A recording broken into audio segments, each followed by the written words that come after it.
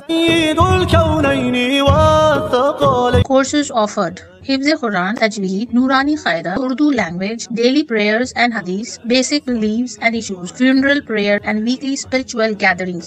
Hurry up! Limited seats available on the basis of first come first serve. For contact details, queries and registration, contact here. For registration, fill out the Google forms or visit our website. Do not miss this chance, as it can revolutionize your children's Islamic knowledge and discipline too. दोस्तों, कुरान शरीफ को सीख के पढ़ना हर मुसलमान के ऊपर फ़र्ज़ है.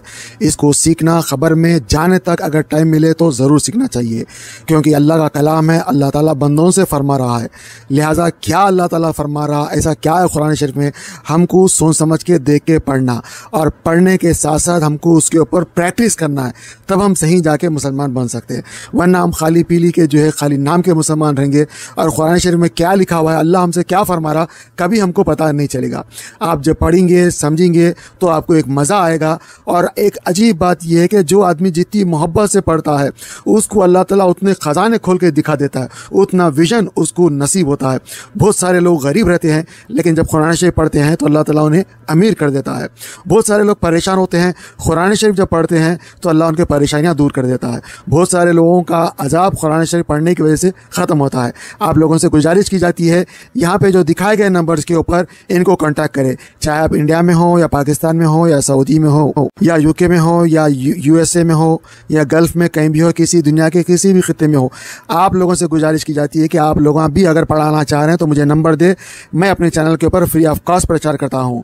दूसरी बात, अगर कोई पढ़ना चाहता है तो याद रखिए, अगर आप इंडिया के हैं तो इंडिया का नंबर है, पाकिस्तान के है तो पाकिस्तान का नंबर है, यूके के है तो यूके का नंबर है, गल्फ़ के है तो गल्फ़ का नंबर है. किसी से ही पढ़ ले. पर्देदार ख़वातीन भी पढ़ा रही है, मर्द हज़रात भी पढ़ा रहे हैं. आपको पढ़ना है, आप हो या मैं हो, ज़रूर पढ़ना चाहिए, वरना बहुत बड़ी गलती हो जाएगी. अल्हम्दुलिल्लाह रब्बिल आलमीन, सारी तारीफ़ अल्लाह के लिए, लेकिन अगर आप गलती पढ़ देंगे तो सारी तौर अल्लाह के लिए हो जाएगी. तो मेरे को माफ़ करे और मेरे लिए भी दुआ करे, अपने लिए भी दुआ करे. अल्लाह सबको हिदायत दे, आपस में मोहब्बत दे और कुरान शरीफ से इश्क दे, सिखा, समझा, पढ़ा और अमल करा. आमीन.